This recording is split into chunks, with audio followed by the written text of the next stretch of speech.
जय श्री कृष्णा। आज हम सुनेंगे श्रीमद् भगवत गीता के अनुसार श्री कृष्ण की वाणी। भगवान कृष्ण के उपदेश सिखाते हैं कि लाइफ को मैनेजमेंट और जीने का सही तरीका ये आपको भी पता होनी चाहिए। आइए जानते हैं इसको विस्तार से। हिंदू धर्म में शास्त्रों में भगवत गीता का विशेष महत्व है। इसमें ग्रंथ में आपको जिंदगी के कई अहम पहलुओं को निचोड़ मिलेगा।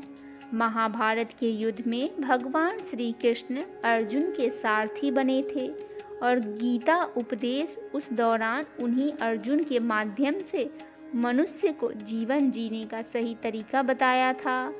भगवत गीता में दिए गए उपदेश आपकी ज़िंदगी को पूरी तरह से बदल सकते हैं।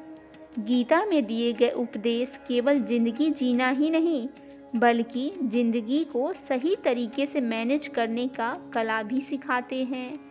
आइए जानते हैं गीता के अनुसार ज़िंदगी जीने की कला क्या है। प्रत्येक व्यक्ति के जीवन में अच्छे और बुरे समय आते हैं। अच्छे समय की तो चर्चा सब लोग करते हैं, लेकिन बुरे समय के बारे में प्रायः सभी चर्चा करते हैं। अक्सर लोग कहते हैं कि मेरा समय बहुत खराब चल रहा है, समझ नहीं आ रहा कि क्या किया जाए, कैसे अपने बुरे समय को अच्छे समय में बदलूं। लेकिन सच तो यह है कि दो चीज़ें ऐसी हैं जिसे बुरे समय में करने चाहिए। भगवान श्री कृष्ण ने गीता में बुरे समय के लिए क्या कहा है, इसे आज हम जानेंगे। आइए जानते हैं एक कहानी के माध्यम से। एक बहुत ही गरीब किसान था। वह बहुत गरीब लेकिन मेहनती और खुश था। वह सुबह उठकर मंदिर में जाकर केवल 10 मिनट भगवान के आगे हाथ जोड़कर प्रार्थना करता था। उस किसान की पत्नी भी हर रोज़ उसके साथ मंदिर जाती थी। प्रार्थना करके वह सारा दिन अपने खेतों में काम करता था। उसका जीवन बहुत अच्छा चल रहा था। अपनी मेहनत से वह कुछ ज़्यादा तो नहीं कमा पाता था, लेकिन फिर भी जितना भी कमाता था उसमें से कुछ पैसे लोगों की भलाई में भी लगा देता था। एक दिन उस किसान के गांव में बीमारी फैल गई। किसान का इकलौता बेटा बीमार पड़ गया। किसान के गांव में इस बीमारी की इलाज के लिए कोई अच्छा डॉक्टर नहीं था। पास के शहर में उस बालक को ले जाया गया। शहर के इस अस्पताल का इलाज बहुत ही महंगा था। उस बेचारे किसान के लिए अस्पताल और डॉक्टर का खर्चा आदि दे पाना बहुत ही मुश्किल था। किसान दिन प्रतिदिन हिम्मत हारता जा रहा था। एक दिन अस्पताल में बैठे बैठे वह इतना हताश हो गया कि वो जोर जोर से रोने लगा। साथ ही कहने लगा, पता नहीं किस चीज़ का बदला भगवान मुझसे ले रहे हैं। कभी वह खुद को कोसता तो कभी भगवान को, लेकिन किसान की पत्नी को भगवान पर अटूट विश्वास था। लेकिन किसान को आशा की कोई किरण नज़र नहीं आ रही थी। अस्पताल में कुछ दूरी पर ही मंदिर था। किसान की पत्नी हर रोज़ उस मंदिर में प्रार्थना करने जाती थी, लेकिन किसान का मन प्रार्थना करने का नहीं करता था। डॉक्टर ने उस किसान से कहा, बच्चे के इलाज के लिए 10,000 रुपये की आवश्यकता पड़ेगी, पर किसान के लिए इतनी बड़ी रकम इकट्ठा कर पाना मुश्किल था। किसान की पत्नी अब मंदिर जाती और वह भगवान के आगे हाथ जोड़कर प्रार्थना करती कि उसका पुत्र ठीक हो जाए। एक दिन मंदिर में एक सेठ आया। उसने किसान की पत्नी को कहा कि उसने किसान की बात उस दिन अस्पताल में सुनी थी। सेठ को बातों की ही बातों में पता चला कि किसान को 10,000 रुपये की ज़रूरत है। इस पर सेठ ने अपनी जेब से 10,000 निकालते हुए देते हुए बोला कि उसके पास इतने रुपये ही है। साथ ही सेठ ने कागज़ पर अपना पता लिखते हुए कहा, अगर उनको और पैसों की आवश्यकता हो तो वे बेझिझक मांग ले। महिला ने उत्तर दिया, इस कागज़ की कोई आवश्यकता नहीं। वह जानती है कि ये पैसे उसको किसने भिजवाए हैं। जिसने उसे ये पैसे दिए हैं वह परमात्मा उसका हमेशा ख्याल रखेंगे। इसे कहते हैं अटूट विश्वास। ये सबसे ज़रूरी चीज़ है। जिसे हम अक्सर खो देते हैं। भगवान श्री कृष्ण गीता के 9वें अध्याय के 22वें श्लोक में कहे हैं कि जो मनुष्य मेरे पर मन लगाते हैं, मेरा ध्यान करते हैं, मैं उनको वो प्रदान करता हूँ जो उनके पास नहीं है। साथ ही जो उनके पास है, मैं उनकी रक्षा करता हूँ। इसीलिए यह बहुत ज़रूरी है कि हम अपने बुरे वक्त में परमात्मा पर भरोसा रखें। इसके अलावा गीता के दूसरे अध्याय के 14वें श्लोक में कहा गया है कि सुख और दुख भाव इंद्रियों से निकलता है। ये मौसम के समान है, यानी ये सुख और दुख दोनों ही हमेशा नहीं रहेंगे। इसीलिए हमें सुख और दुख का समान भाव से सम्मान करना चाहिए। सामाजिक क्षेत्र में हम अपने आप को विजेता साबित करने के लिए लगातार प्रयास कर रहे हैं, जिसका परिणाम मानसिक रूप से टूटना हो सकता है। जीवन के निर्देशक के रूप में भगवत गीता से कुछ महत्वपूर्ण सीख हमें मिलती है, जो हमें अपने दैनिक जीवन में अनुसरण करना चाहिए। श्रीमद् भगवद गीता में भगवान श्री कृष्ण हमें यह समझाते हैं कि कैसे इन हार जीत की भावनाओं, अन्य भविष्य के डर से हमें मुक्त होना है और कैसे अपने दैनिक जीवन में सुखी से जीवन व्यतीत करना है। भगवत गीता में हम देखते हैं कि अर्जुन, जिनके पास मात्र श्री कृष्ण है, वह कैसे विजय प्राप्त करते हैं। आज के समय में जीवन में बहुत सारी कठिनाइयां हैं, जिनसे हम सुबह शाम जूझ रहे हैं। आज कदम कदम पर पर्सनल, प्रोफेशनल और कई प्रकार की समस्याओं का सामना करना पड़ रहा है। जीवन के सही ढंग को अपनाकर कैसे इन समस्याओं का सामना करें, इसके उपाय हम आपको बताने जा रहे हैं। कहा जाता है कि श्रीमद् भगवद गीता में हर समस्याओं और परेशानियों का समाधान मिलता है। भगवान श्री कृष्ण ने अर्जुन को प्रेरित करने के लिए जो ज्ञान दिया, उन्हें गीता के 18 अध्यायों में कवर किया गया है। आज हम श्रीमद् भगवद गीता से कुछ ऐसे टिप्स लेंगे जिन्हें अपनाकर आपका जीवन भी आसान हो जाएगा। लक्ष्य पर फोकस करना। गीता के अनुसार जिंदगी में सफलता पाने के लिए अपने लक्ष्य के प्रति कर्तव्यवित होना चाहिए। अपने लक्ष्य पर फोकस करना बहुत ज़रूरी है। कई लोग जीवन में कोई लक्ष्य निर्धारित करते हैं और यदि उसमें उन्हें सफलता नहीं मिलती है तो वे अपना लक्ष्य बदल लेते हैं। लेकिन इस बात का खास ख्याल रखना चाहिए कि अपना लक्ष्य निर्धारित करने के बाद कड़ी मेहनत करना चाहिए और उस पर फोकस रखना चाहिए। कर्म है आवश्यक। जब भी कोई काम करने का सोचते हैं तो हम उसके पहले परिणाम पर विचार करते हैं। गीता में कहा गया है कि काम करने से पहले उसके परिणाम पर विचार नहीं करना चाहिए, जबकि उसे प्लान या उस विचार का एग्जीक्यूट करने पर फोकस करना चाहिए।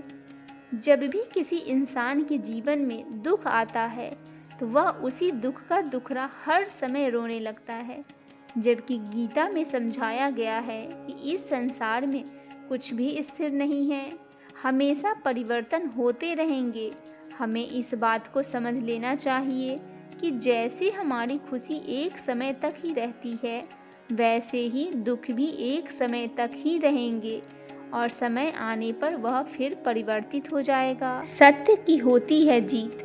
हमने कई बार सुना है कि जो लोग गलत या झूठ होता है वह आगे बढ़ जाते हैं और सच का परेशानी का सामना करना पड़ता है। लेकिन श्री कृष्ण कहते हैं कि सच परेशान हो सकता है लेकिन हार नहीं सकता। हमें हमेशा सही काम करना चाहिए और जिस भी काम को हम उसे पूरी ईमानदारी से करना चाहते हैं, देर सवेर हमें सफलता जरूर मिलती है। सब कुछ किसी कारण से होता है। श्री कृष्ण कहते हैं कि हर काम, हर परिस्थिति, हर घटना के पीछे कोई न कोई ठोस कारण होता है। यदि आपके जीवन में दुख है या आप सफल हो रहे हैं तो इसके पीछे भी जरूर कोई कारण है। हमें अपनी असफलताओं को सीखकर आगे बढ़ना चाहिए।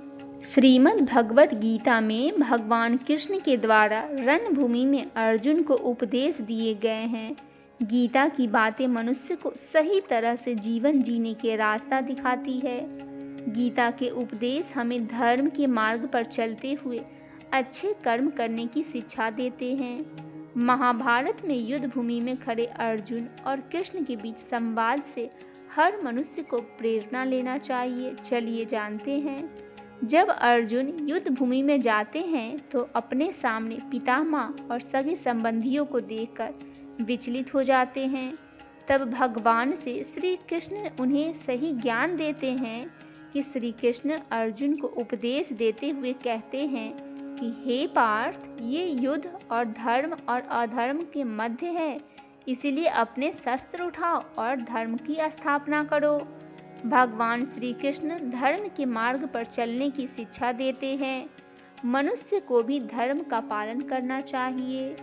गीता में कहा गया है कि क्रोध से भ्रम उत्पन्न होता है, जिससे बुद्धि व्याग्र हो जाती है। भ्रमित मनुष्य अपने मार्ग से भटक जाते हैं, तब सारे तर्कों का नाश हो जाता है, जिसके कारण मनुष्य का पतन हो जाता है। इसीलिए हमें अपने क्रोध पर नियंत्रण रखना चाहिए।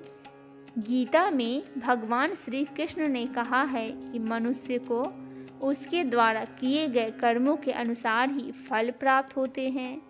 इसीलिए मनुष्य को सदैव सत्कर्म करते रहना चाहिए। गीता में कहा गया है कि इन बातों के प्रत्येक व्यक्ति को अपने जीवन में मानना चाहिए। भगवान श्री कृष्ण कहते हैं कि आत्मा मंथन करके स्वयं को पहचानो, क्योंकि जब स्वयं को पहचानोगे तभी क्षमता का आंकलन कर पाओगे। ज्ञान रूपी तलवार से अज्ञान को काट कर अलग कर देना चाहिए। जब व्यक्ति अपनी क्षमता का आंकलन कर लेता है तभी उसका उद्धार हो जाता है। भगवान श्री कृष्ण कहते हैं कि मृत्यु एक अटल सत्य है, किंतु केवल यह शरीर निश्चर है।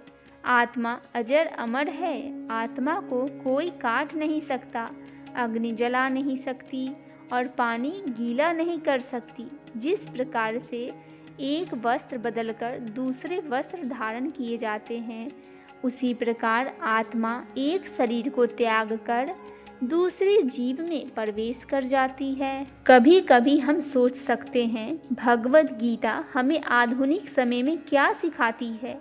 भगवद गीता के पन्नों से प्राचीन ज्ञान आज के जीवन के लिए बहुत प्रासंगिक है। भगवद गीता क्या सिखाती है, इस सवाल को संक्षिप्त उत्तर यह है कि यह हमें अपने जीवन जीने के लिए किसी भी सेवा, व्यवसाय या काम के लिए सार्वभौमिक सिद्धांत सिखाती है। चिंता क्यों करें, खुश रहो। जीवन को जैसे है वैसे ही स्वीकार करना सीखो। इससे उबरना सीखो। जिस बात को लेकर तुम उदास हो उसे भूल जाओ।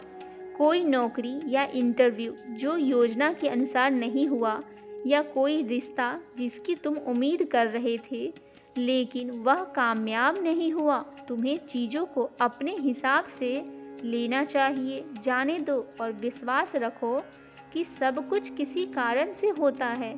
तुम ना तो अतीत को नियंत्रित कर सकते हो और ना ही भविष्य को। तुम्हारे पास केवल वर्तमान है, इसीलिए इसे पूरी तरह से जीना सीखो। भविष्य के बारे में अपनी चिंता और तनाव को कम करने के लिए भगवद गीता के इस मुख्य बिंदु पर पूरे दिल से अपनाओ। कर्म करो, फल की चिंता मत करो। आज लोग बड़े बड़े घर, आलीशान कार और ऐसी कई चीज़ों के लिए काम कर रहे हैं। हम हर काम अंतिम परिणाम को ध्यान में रखकर करते हैं। जब अंतिम परिणाम हमारी उम्मीद के मुताबिक नहीं होता तो हम दुखी होते हैं। इसे सरल रखें, केवल काम ही हमारे हाथ में है। अगली बार जब आप आश्चर्य करें कि भगवद गीता हमें क्या सिखाती है, तो हमारे प्राचीन ग्रंथ से इस महत्वपूर्ण शिक्षा को याद करें। जीवन में एकमात्र स्थिर चीज़ है परिवर्तन। आज आप अमीर और प्रसिद्ध हो सकते हैं, कल प्रसिद्ध और सौभाग्य दोनों ही चले जाएंगे। दोनों ही स्थितियों को समय भाव से स्वीकार करो। मौसम बदलता है, लोग बदलते हैं, दिन के बाद रात होती है। प्राकृतिक माँ से परिवर्तन का सबक सीखें। जीवन में परिवर्तन आपको लचीला बनाते हैं और आपको दृढ़ रहना सिखाते हैं। भगवद गीता के अनुसार जीवन जीने के लिए इस सिद्धांत को अपने जीवन में लागू करें। शरीर को अस्थायी है और आत्मा अस्थायी है। आत्मा कभी मरती नहीं है। मृत्यु का भय और चिंता महत्वाकांक्षा को मार देती है और प्रगति की संभावनाएं कम हो जाती है। निडर रहे, शरीर मरता है, आत्मा नहीं। आपको अपने मन से भय को मिटाने का प्रयास करना चाहिए। भय आपकी भलाई के लिए बाधक है। भगवत गीता के अनुसार भय का यह निष्कासन जीवन जीने का एक केंद्रीय सिद्धांत है। हम इस दुनिया में खाली हाथ अकेले आए थे और हम इस दुनिया से खाली हाथ अकेले ही जाएंगे। आपको फोन भी आपके साथ नहीं जाएगा। आपकी भौतिकवादी संपत्ति के प्रति आसक्ति या राग व्यर्थ है। हम इस दुनिया में खाली हाथ अकेले आए थे और हम इस दुनिया से खाली हाथ अकेले ही जाएंगे। आपका फ़ोन भी आपके साथ नहीं जाएगा। भौतिकवादी संपत्ति के प्रति आसक्ति या राग व्यर्थ है। आजकल हमारे पास चीज़ें नहीं हैं, लेकिन चीज़ें हमारे जीवन पर कब्जा करने के लिए लगी है। क्या आप व्हाट्सएप डीपी पर जीवन और संबंधों के बारे में जानकारी रखते हैं? आज फ़ोन बंद करें और व्यक्तिगत रूप से नमस्ते कहें। भगवत गीता आपको क्या सिखाने की कोशिश कर रही है, इसे खुले दिमाग से सीखने की कोशिश करें। तभी आप इसकी गहराई को समझ पाएंगे। काम, खाना, सोना या लालसा आदि बहुत ज़्यादा या बहुत कम आपको उच्च वास्तविकता के करीब नहीं ले जाएंगे। अपने दृष्टिकोण से संयम बरते, अच्छा खाए और अच्छा सोए और मनोरंजन के लिए भी समय निकाले। यह वही है जो हम सभी को भगवद गीता से सीखने और अपनाने की ज़रूरत है। इस समय और तत्काल संतुष्टि और अंतहीन इच्छाओं के युग में क्रोध आपको अपना संतुलित दृष्टिकोण खो देता है। ऐसी मन स्थिति में तर्क करना संभव नहीं है। ऐसी स्थिति में आप न्यायपूर्ण ढंग से तर्क नहीं कर सकते और इस तरह बर्बाद हो जाते हैं। क्रोध तत्व व्यक्ति के जीवन में असफलताओं का मूल कारण है। यह भगवद गीता का एक मुख्य बिंदु है जिस पर जितना जोर दिया जाए वह कम है। लोभ, लालची और स्वार्थी रवैया धूल भरे आईने की तरह है। लालची व्यक्ति किसी भी परिस्थिति से निपटने में सच्चाई को समझने में विफल रहेगा और एक तरफा दृष्टिकोण से उसे संदेह और निराशा से घिरा रहेगा। संतोष आपके पास है, यही सबसे ज़रूरी है। पहले खुश और संतुष्ट रहे और फिर अपनी ज़रूरतों के लिए काम करें। यही भगवद गीता के अनुसार जीवन जीने का असली मतलब है। संदेह करने वाले मनुष्य कुछ भी हासिल नहीं करते।